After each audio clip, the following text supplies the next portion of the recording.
order for the Village of Bartlett Economic Development Commission meeting for the month of April 11th, 2022. May we have a roll call, Tony? Jerry Cabasco. Here. Kirsten Erickson is absent. Robert Perry.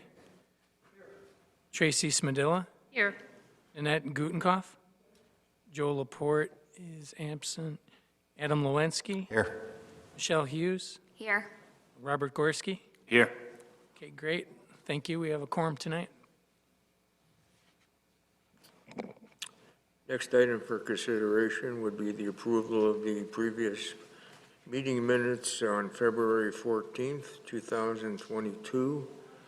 Is there any discussion? I move to approve the minutes of February 14th as presented. Do we have a second? Second. All in favor? Aye. Aye. Sounds unanimous. Next would be public comments. Anyone here wishing to make a public comment? Doesn't look like it. Moving on. Agenda number 5 will be beta application approval for Geek Incorporated. Thank you. Geek Incorporated has been in business for 10 years already on Army Trail Road in Carroll Stream. For several years, the owner, who's sitting behind me, Bill Ahart, has been investigating potential expansion locations. Actually met quite a few years ago, I think 3 or 4 years ago, looking for spaces. And most recently, came around the village once again a few months ago looking for a second location. And one of the things we've talked about a little bit about 2 years ago, a little less than 2 years ago during the pandemic, some of the businesses that were struggling the most were some of the cleaners in town. Like I said, it was many meetings ago, but I had mentioned, I think, either 3 or 4 of the dry cleaning businesses had closed throughout the town as people dressed down a little bit more and work from home. And anyway, one of the spaces that became available is Bartlett Cleaners over in Main Street Plaza, just a few doors south of here. So several months ago, Mr. Ahart leased the space in Main Street Plaza, brought the Geek Incorporated comic book store to that space. It's the first dedicated comic book store in the village, I want to add. What I mean by that is in a staff meeting recently with people, I've been with the village, this May will be 17 years for me, but people much longer than myself, to ask if there'd ever been a comic book store in the village before.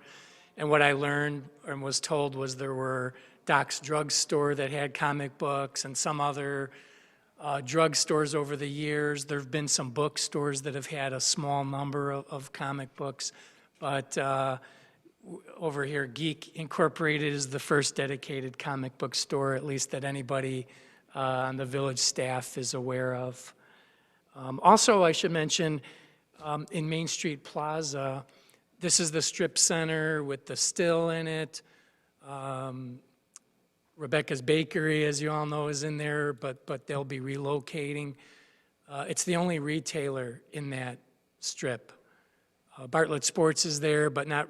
It's more of a business where you walk in, you make an order, and they supply teams. This is a retailer in the true sense of walk in, make a purchase, and leave the store carrying something in your hand.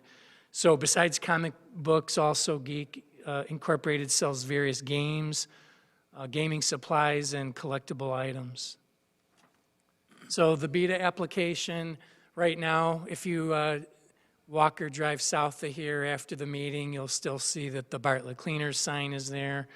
And I'm going to just flip ahead to show you. It's in the packet, but that's a rendering of what it would look like. I want to also specify that may not be to scale. That's not exactly. That's a submittal from the sign company for the quote And for the beta purposes, he still realizes he has to go through the sign permitting process. So backtracking one, the total sign cost from Signet Sign Company is $3,985. And just a quick reminder that we exclude permit fees and taxes. So we've had a few of these in a row where we're working with little businesses, smaller mom and pop businesses to upgrade their signage. And we've been so far going to 50% on those grants, like the nursery on Army Trail Road, and there've been a few others, Holterhoff's, and I think Dog Father was here at the last EDC meeting. So we're recommending a grant in the amount of $19.92.50, which again equals half. And Mr. Ahart is here, of course, to answer any questions you may have about his new store. I've been in there a couple of times, but if you have specific questions about it, I'm sure he's ready to answer anything. Go ahead. I'll start with a question, just because you had mentioned something about the scale of this sign and what we learned 2 months ago about the Dog Father having a specific scale for the size of the space that he has on the front of his building. Do we know what the proper dimensions are for a sign on this particular building? In Bartlett has something called, well, the quick answer is I don't have it in front of me, but there's a whole planning and development services department downstairs. They have staff, Devin, dedicated to reviewing signage. Okay. And Bartlett has something called a unified sign ordinance, where it's differs from center to center, and it's based upon factors like the square footage and frontage of your business. Right. So if you have like a huge space like Midway Landings, bowling alley, you get a commensurate amount of signage. Honestly, the sign is probably going to be scaled down maybe a third or more, less than what's depicted on that rendering. Yeah, I mean, even the Bartlett Cleaners was, scale-wise, you can see that there's a significant difference, and that's why I was curious if there's, some set number or what it has to be, that's all. No, it's a good question, and like I said, it's based upon specific parameters, center by center. There might be a different sign criteria for streets of Bartlett than there is for Main Street Plaza or Stearns Crossing. In Bartlett, typically when a shopping center or really any building is developed, the signage criteria is usually part of that approval. So as I mentioned, this is the aspect of it where he's applying for village assistance that we apprised him of when he moved into the town.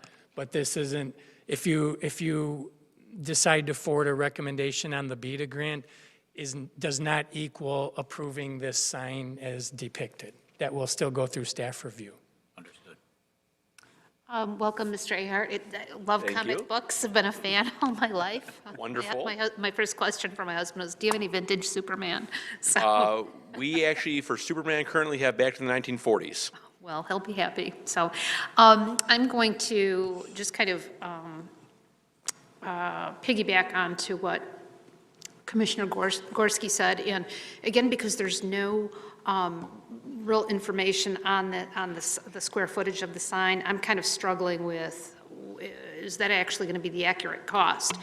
And we'll reflect on Mr. Pissaro's bid for the Dog Father. He came in with a pretty accurate reading of what the square footage of, and we had a good feel for what the actual cost of the sign was going to be from that. So I guess I'm a little bit confused in that Gary Zale, who I know, with the estimate that he set forth, he would have had to have some parameters as to what the square footage of the signage would be. So I'm wondering how he came up with that estimate. Certainly, I am not opposed to us supporting the grant for your new sign. I think that's appropriate, provided that it would be within scale, the appropriate scale for the actual building itself. But also, I'm reticent on approving a cost of nearly $2,000, a flat rate of $2,000 if the cost of the sign would actually be substantially less. I can address that. I had thought the same thing myself and anticipated that, and want to remind the commission that the maximum grant amount for BETA is capped at 50%. So just making up numbers, if the sign had, let's say that was a 40-inch tall sign that's depicted there, but what he would be allowed, let's say, would be 24 inches. And if the size would be reduced and thus the cost of it, the amount that's recommended today is the maximum amount. So if it came out to be, for instance, $3,600 total, that doesn't mean we're going to give them a $1,900 BETA grant. It's capped at 50%, so it would be thus reduced as well. So would the recommendation be a not-to-exceed number then? That would be, for this case, that we haven't really done that before, but I think that would be appropriate in this case. Okay.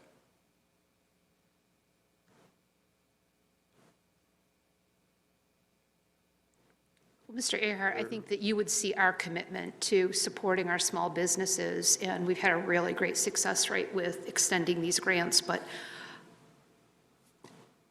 and again, at this time, I cannot vote to approve something that we don't have real numbers on. We do have an obligation to the taxpayers as well. I'm certainly all for it, but I'd certainly like to see what the actual costs are going to be once the permitting process is complete. Again, with the understanding that you're going to. Sure. No, understood. I know I forwarded you a proposal that I know the sign company came out and took measurements and based it on. I don't know if they really dove down in that. Tony, you remember the proposal I sent you? I think they just said, this is what we estimate. Right. Based on our numbers. They didn't really, I mean, I'm sure I can get more Yes, thorough it's- details from them on how they came to those numbers, but I don't think we have those. Yeah, I think it would be important to have those numbers specifically because I can see in communications between Mr. Zale's company and you in that they had already made one error in the initial estimate to you. So I just want to make sure we've all got our pencils nice and sharp for this one. Sure.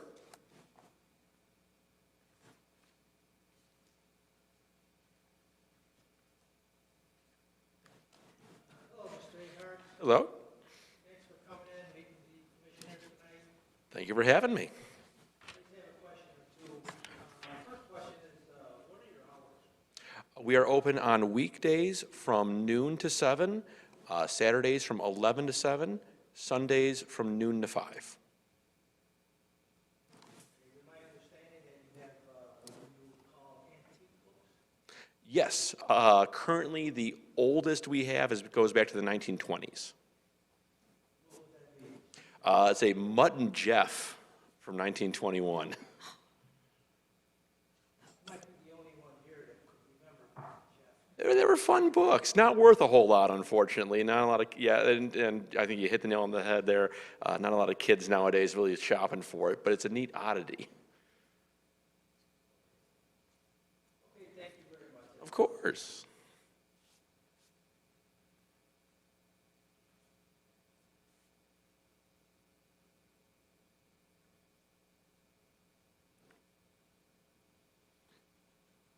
That seems to conclude the discussion. Does anyone want to make a motion to approve? I'll make a motion to approve. Okay, do we have a second? Okay, all in favor? Aye. Aye. No, Okay, Not as worded. So no. Okay, Would you like, Tracy was no on that one? I did, I counted Why don't you just call the roll? 5 yeses and 2 nos, although I want to also remind you, you can do, we don't often put conditions on BETA grants, but if you wanted to, if the commission wanted to add some type of condition about the not to exceed, I would move to amend the motion.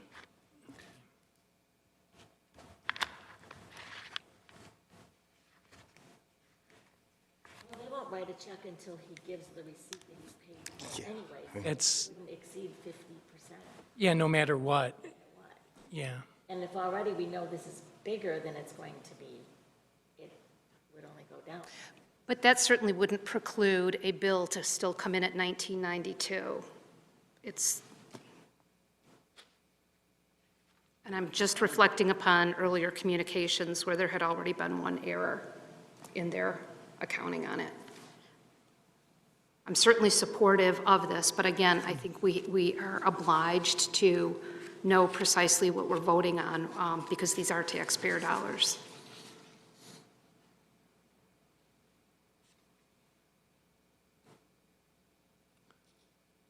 Well, I'm not a big expert at Robert's Rules of Orders, but there is a motion to amend the motion, and if there would be a second on that, then it's my understanding you would vote on amending Right. the motion. That's correct. And just for the record, that was Commissioner Gorski who moved to amend? I move to amend, yes. Okay. And that would be not to exceed that number.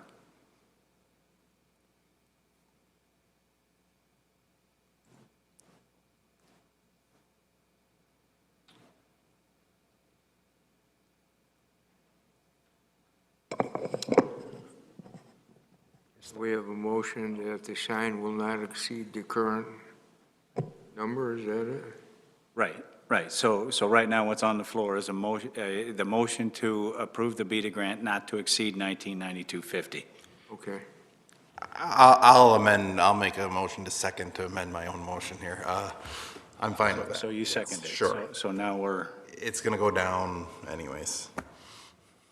Okay, so Adam is, Commissioner Lewinsky is seconding it. Hot action today, yes. So do we, we'll have another, why don't you take a roll call on the vote, Tony? Right.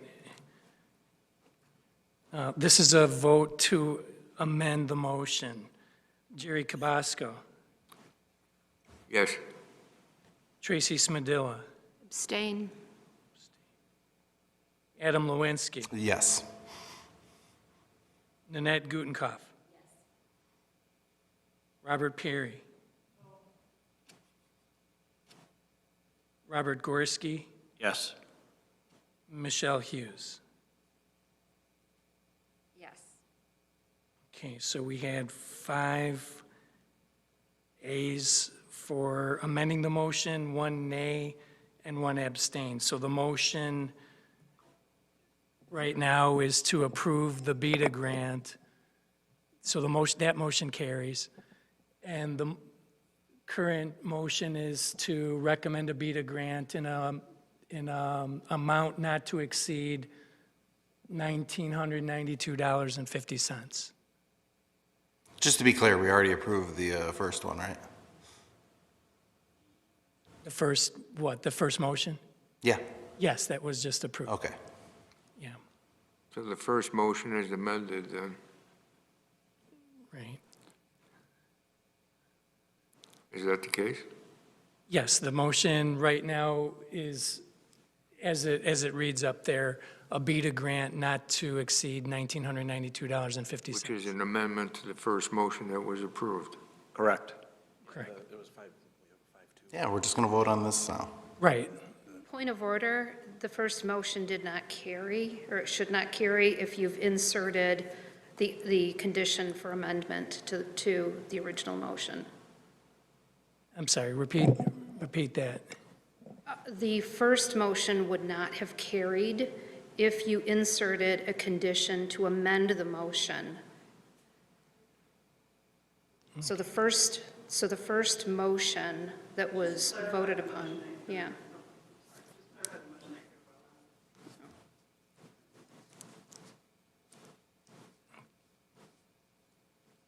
Okay.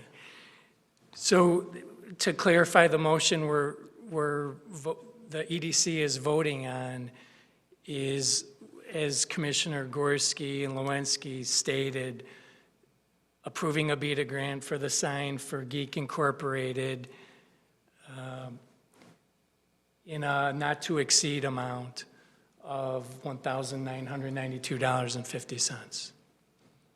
It's a new motion though, so what happened to the first one that was voted on? As Tracy said, the with point of amendment? order. The second one supersedes because it's a point of order. Superseded, okay. All right. So So, The motion to amend fails, so now you vote on the motion Right. as amended. You don't have to go back to the previous one. okay. Okay, so the motion carried then.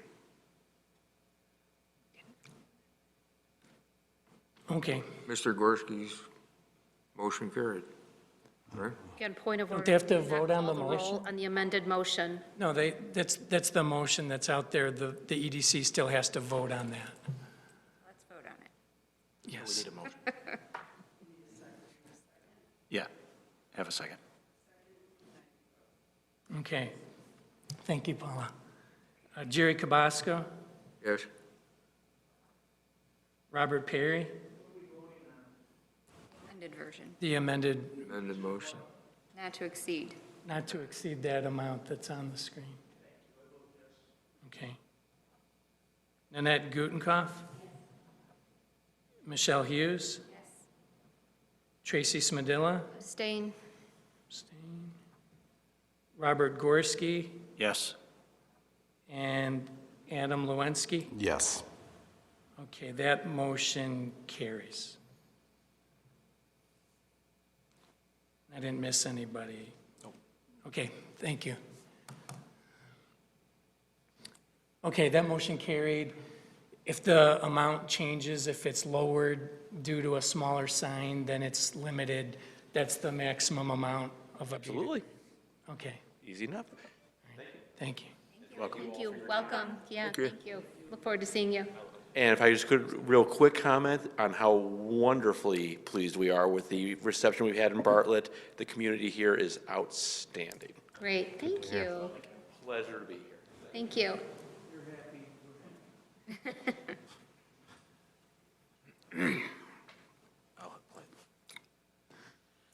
Okay, agenda item number 6, beta program video presentation. Okay, at the last meeting, Scott had mentioned, piggybacking on the beta grant that just was recommended, that we need to continue marketing the program to a greater extent. We had a little bit of a dry spell on beta grants last year as we were working on some of the larger ones. Of course, we did have several of the smaller ones, like the Geek Incorporated one for signage. A few months ago, we had a larger beta grant, of course, for Banbury Fair and the first phase of their project. And we figured that it would be a good time to create a promotional video to boost the beta program, and we put this on Facebook and some of our social media. Scott took the lead in putting this together, and we interviewed some of the businesses that have benefited from beta grants, and so this is really just a viewing of it, and I'm going to ask Joey to cue up the video here. My name is Scott Skoricki. I'm the Assistant Village of Bartlett Administrator. Here at the Village of Bartlett, we have something called a BETA program. It's a Bartlett Economic Development Assistance Program. The program varies from very small grants, things like signage on the front of your business, all the way to large-scale grants, new businesses, and full build-outs. Anything that reinvests into your building or the village is something we'll consider. You can go right on our Village of Bartlett website. It's under Doing Business. You can also call Scott or Tony, and we'll get it through.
So that's just a showing of this video, which we've, as I mentioned, we've promoted somewhat on social media. I know some of the commissioners and other people in the community have shared it. We're not, we're trying to put as much of this out into the community as we can to attract more business to the town and to also work with some existing businesses. Along with, as I always mention, when there's some media coverage of BETA grants, I typically get a few calls also from businesses. So there's a few in the works right now, both for existing businesses and new businesses as well. And just wanted to show this to the EDC that we've continued putting forth some marketing efforts to try to bring more of these BETA grants before the EDC and then the village board for approval. So any questions about our BETA video? Are you going to be rotating? Pardon me. Are you going to be rotating the merchants or the business owners within the video itself? Like splicing out the three that we just saw and perhaps inserting others? We haven't planned to yet. I mean, if it gets to the point where we need to refresh it, we could certainly do that easily enough. But that was just made just a week or two ago. So certainly the way the video is put together, you could easily do that. Great, thank you. Can you send that to the chamber so we can put it on our website? Absolutely. Yeah, right now it's on our Facebook page and some of our individual LinkedIn pages, but the more the chamber can share it, the better. Yes, yeah, I saw that you did. Is that also available on the website, the village website? It is going to be, yeah, we're using all avenues at our disposal to promote it. Like I said, the BETA program, as you all know, with the maximum $50,000 grant, we budget $250,000 per fiscal year for it.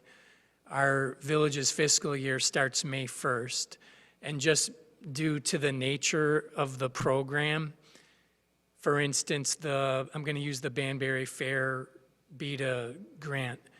I'm going to say it was in front of the EDC back in January and probably approved by the village board in February. And just, again, the way that program works, it'll be past May 1st by the time they complete their project. So a lot of times we're finding ourselves paying out BETA grants in a fiscal year following when the grant was applied for. So it just so happens that this particular year that's ending in a few weeks, we haven't paid out too many grants. But we have others, like I said, that are pending. We have a few others that may want to apply for $50,000. And so there's always that, you know, I'm not going to call it a risk, but there's always the chance that we'll get like 3 or 4 $50,000 grants in a row. But even the way the application is written out is that it's first come, first serve. But again, like I said, if you have somebody who you see applying in front of you next February, their project might not be completed till June, July, or August. So the way I think of it is it's just kind of a rolling basis. So the real question, though, is whether or not from an accounting standpoint, I don't know how it works in governmental accounting, but if you approved it in February, then is that become, well, right now it would be an FY22 expense, right? Even though it wasn't expended, it was approved.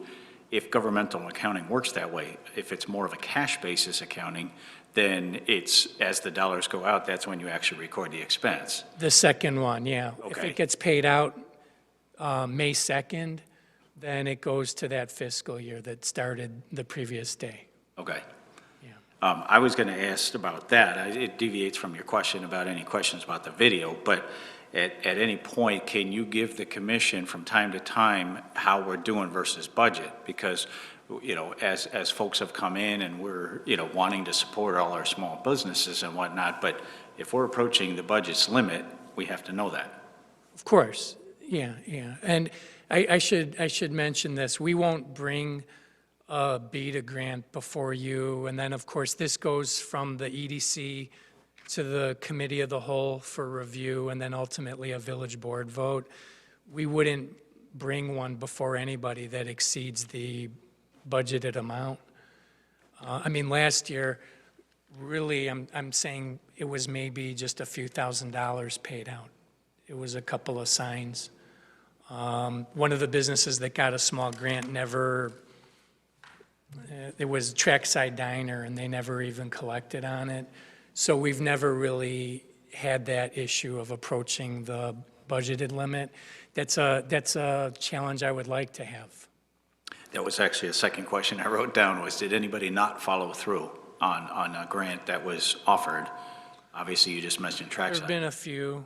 Okay. One of our first sign applicants, probably over a year ago now, was Techies. Okay. And I've checked with Techies a few times, and they didn't feel they were in a position to pursue the new sign, so they haven't obtained one. One of the sign applicants from several months ago, another one was Holterhoff's, and they are closer to getting all their approvals for their signs. They've had to dot some extra I's and cross some extra T's, so they're working on it. But the only one that you could say for sure won't collect will be Trackside Diner. And I think that was a $2,000 grant, similar to the one that Geek Incorporated got today. Well, that brings me to a couple of questions. Early in the BETA program, we had talked about, you know, what happens with those unused funds that are budgeted for. I mean, are we going to continue to roll those over so that the following year is more flush with funding? That's the first question. The other question is specific to when we have, when we have people that come in for applications, are we putting an expiration date on the, I guess, the actual granting of the funds from the date of application, so that we're not holding funds, particularly if it's for a larger project, we're not committing to funds that may never be used, but it might be a deterrent to another company because we are, again, as Commissioner Gorski had said, we don't have a true accounting as to how much is still left in the kitty. Right. For your first question, it does not carry over. If we have a year where there's no businesses collect BETA grants, the $250,000, that opportunity has passed, it's become a regular village budgeted item, just like buying equipment or personnel costs or whatever the case may be. It's a fiscal year, May 1 through April 30th line item. And in terms of your second question, we did an amendment, not this just past January, but the year before, we addressed that. And what we did was we put it, the expiration date somewhat rides along with a permit. We did talk about that at the EDC, where what we wanted was for somebody to commence work within 6 months.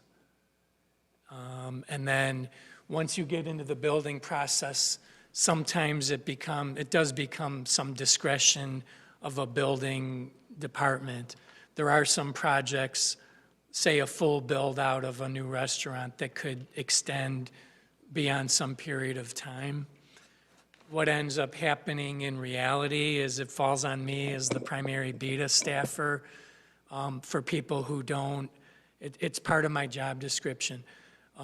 There's projects, when we approve it tonight, and if nothing happens for 2 months, 3 months, 4 months, I do start checking on it. We work closely with these businesses, so it's not just an email, hey, when are you doing your sign? But like I mentioned, a few of the projects, the businesses have told me they were not in a position to expend, their side. There was a BETA grant. I'm just going to give you an example because it's been completed.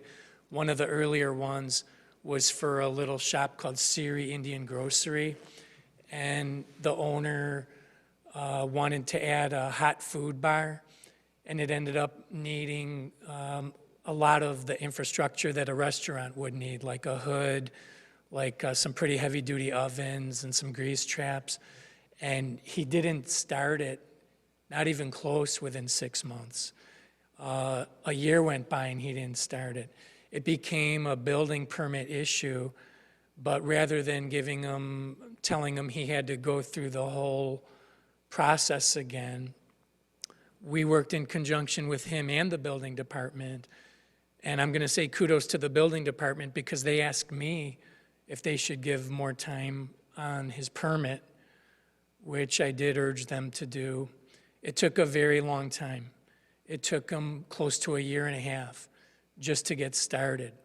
But I want to use that for an example for 2 reasons. Number one, he never would have been able to even contemplate doing it had it not been for the BETA grant.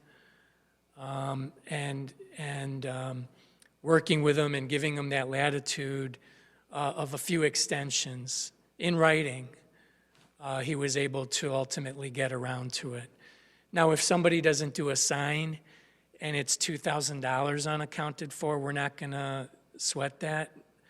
But if it comes to the point where we've given out $230,000 worth of grants and there's somebody applying for 30, that's the kind of scenario where, number one, we would tell you, okay, and you would know it because you'd see big projects month after month after month.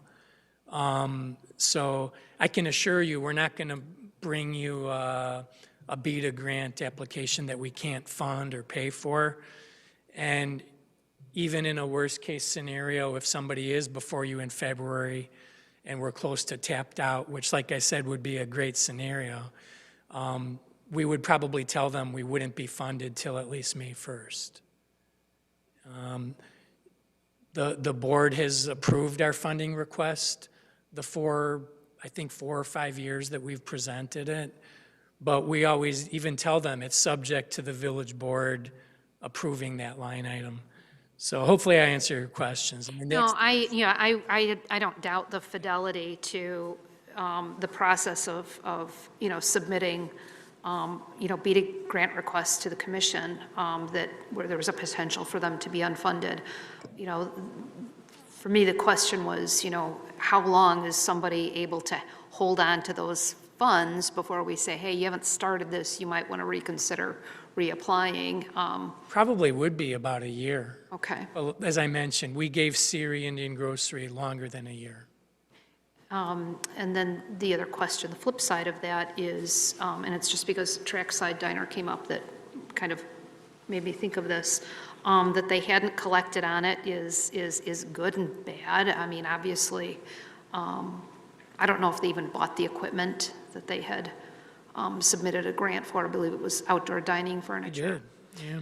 But Not all of it. But early on in the program as well, we had briefly floated the idea of a clawback program.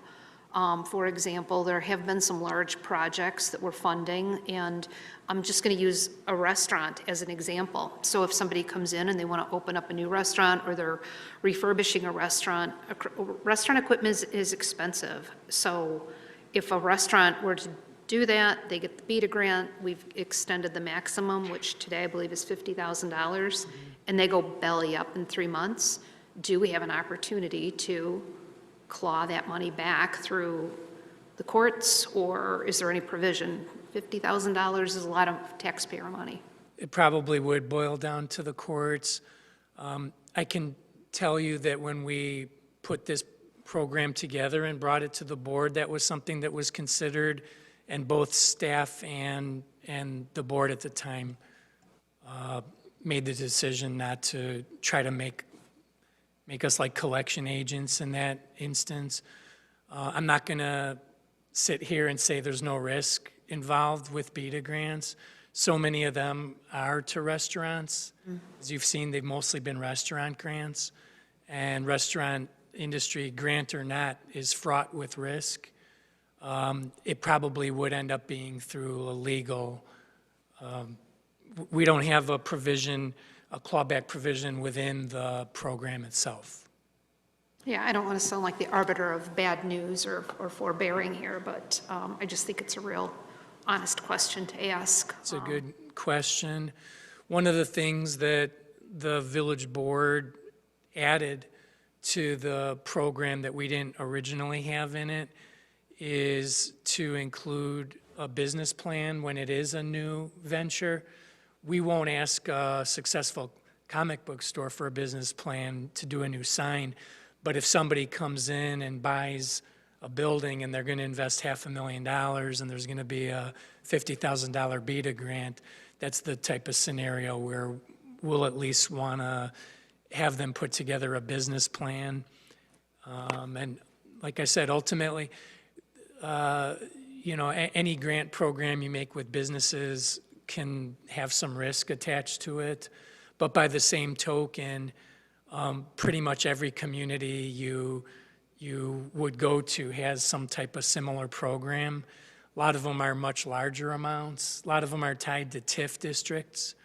So, like I said, that's something that we considered when we put the program together, but decided not to add a clawback provision. It might come into play at some point. Thank you.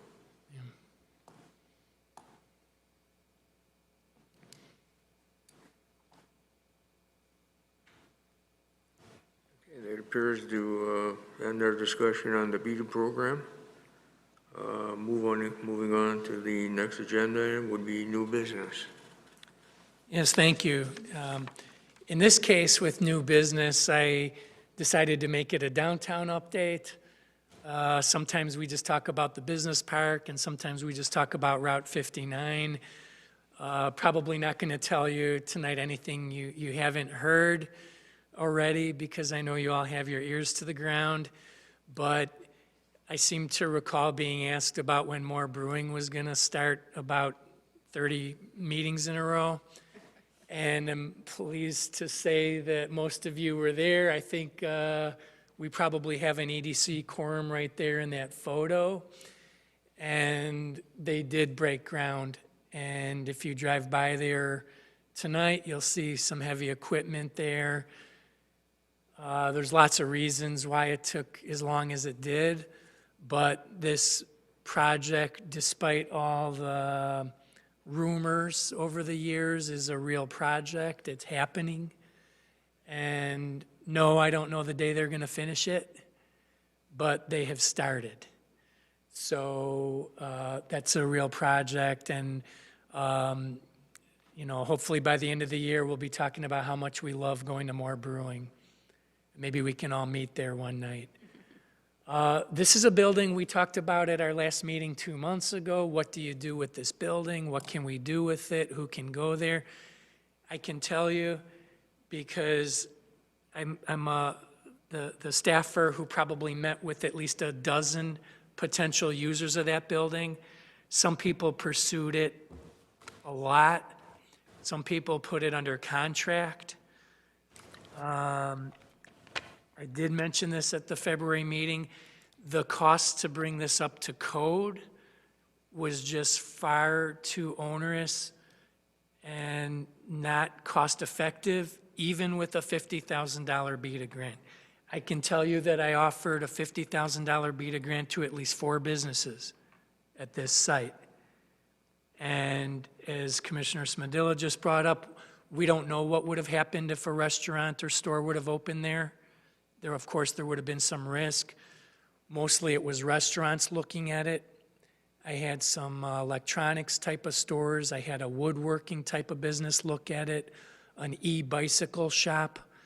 I could go on and on of the people who tried to go in there, brought in their contractors, ultimately found that it was going to be anywhere from $250,000 all the way up to $350,000 to bring it to code.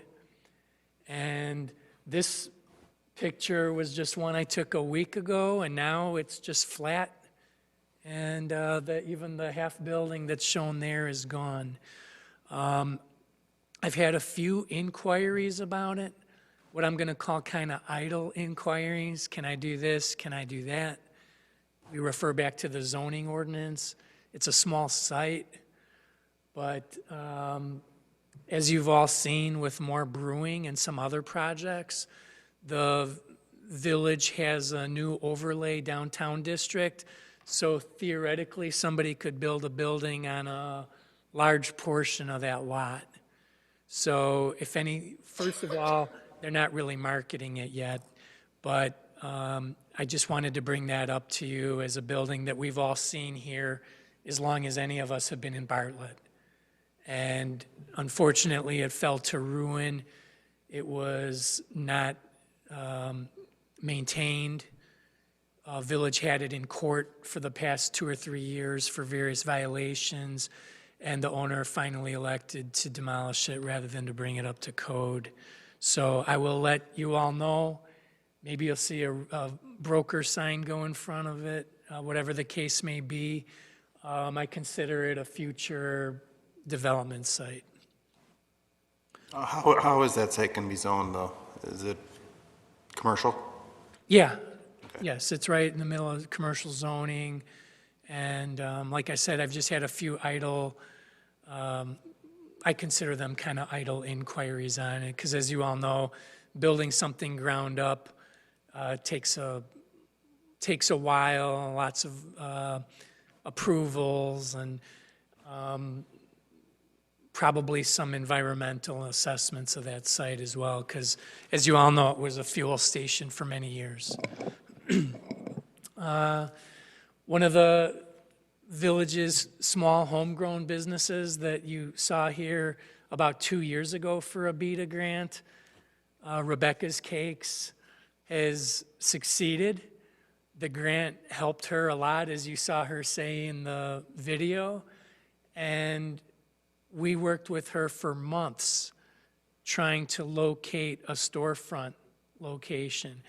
I hope that you've all had the chance to go there. Her baked goods are fantastic, but it can be daunting sometimes, especially during the winter months, to make your way down to the back lower level of Main Street Plaza. So she is moving right across the street. That photo is one I snapped just last week, and it's right next door. to Marco's, and that's the location where Delicious Crepes was previously located. So that's some exciting news. And you know what? She will be another beta applicant soon, and honestly wouldn't be able to move forward. I mean, that's a big part of her decision to move forward. So that's an exciting business proposition for Town Center. The former Bartlett Tap property has sold, and it's going to inform you tonight that it's going to be reoccupied by an office use. New comic book store, again, Mr. Ahart is still sitting there, open to space, formerly occupied by the cleaners in Main Street Plaza. There's a space right next door to him that is currently a COVID testing facility. The leases on all of those places, I've mentioned at a couple meetings, they're temporary uses. At one point, the village had 9 of them. I don't know how many of them are in operation today. It's less than 9. There's one in Bartlett Town Center still. There's one next to the comic book store still, but that one is expiring. And I've had 2 or 3 inquiries about the availability of the space. And also, I always get business inquiries every single week, almost every single day. So I've been pointing a couple of potential users to that space. And again, it's going to be my guess that somebody else will be coming in here for a beta grant, hopefully to redevelop that space at some point into something, what in planning terms you would call a higher and better use. One more property has recently been listed just outside the downtown area. It's the Super Wash over on Prospect. And I had in your packet, if you have your paper packet in front of you, I put the listing in there. I've been getting quite a few interesting inquiries about that space. So that's another space that, number one, has become vacant recently, but I don't suspect it'll be vacant through the remainder of the year. There's been a lot of inquiries on it, and may or may not become a refurbished car wash. It might become another development site. And I think that's about all I had for the new business. There's a lot happening in the downtown this spring.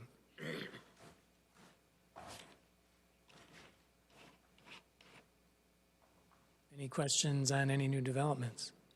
If there's no further discussion on new business, we can move to adjournment. So moved. All in favor? Aye. Aye. you. Motion carries, meeting adjourned. Thank you so much.